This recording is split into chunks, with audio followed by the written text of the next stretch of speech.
Hello and welcome to another OTP video, and thank you for taking this time to check this channel out. Always appreciate it. Today we're going to be talking about the electrocardiogram, or as everyone else knows it as ECG. So how does ECG work? Well, let's go get the tool up. So obviously we've got our, I'm writing in bloody pink, atrium, it's around there somewhere. And we've got the two ventricles. Put the pen back. There you go. See if I can. So you can see they're pumping at different times. So you got your atriums pumping at the same time and the ventricles pumping at the same time. And what you're seeing here is a depolarization of the atriums and the ventricles. So what happens when the atriums depolarize, pump through the tricuspid valve into the right ventricle, and so forth, it creates the ECG, the electrocardiogram machine, will pick up the first wave, which is the atrium's depolarization, which is the P wave.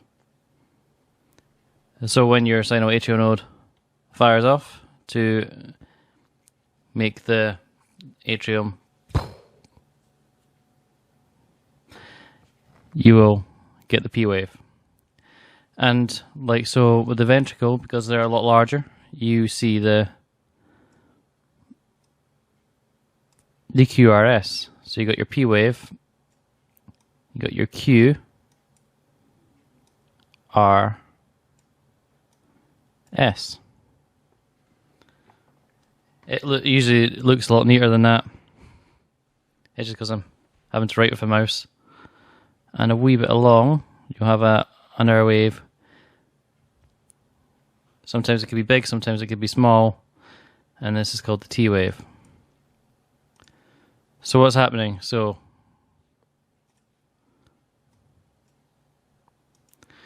your atriums are firing off. So that if it was just atriums, you just get a lot of P waves. And sometimes there's a degree of heart block, which you may not even detect the P wave, and you get and depending on if it's second degree heart block, you'll get a very wide gap in your QRS.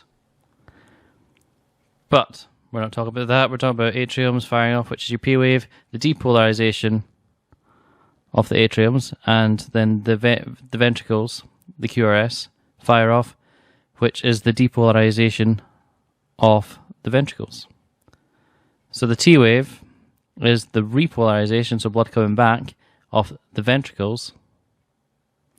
And the reason that we can't see the repolarization of the atriums is because I'm just talking about a 3-lead ECG, as I said at the start, and the repolarization obviously happens when the QRS is firing off, so there'll be another wave in between. If you look at I think a 5-lead or a 12-lead ECG, you would see the repolarization of the atriums, but you can see on this live diagram that as soon as the ventricles are firing off, the atriums are repolarizing and then continuing to pump blood through the heart into the lungs, into the rest of the body, blah blah blah.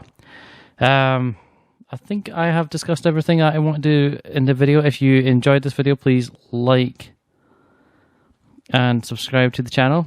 It is very much appreciated, and I'll be back discussing probably getting more onto the respiratory system and the digestive system and the endocrine system, and we'll just kind of update what's happening through our new OTP course. And everyone just have a good time and stay safe.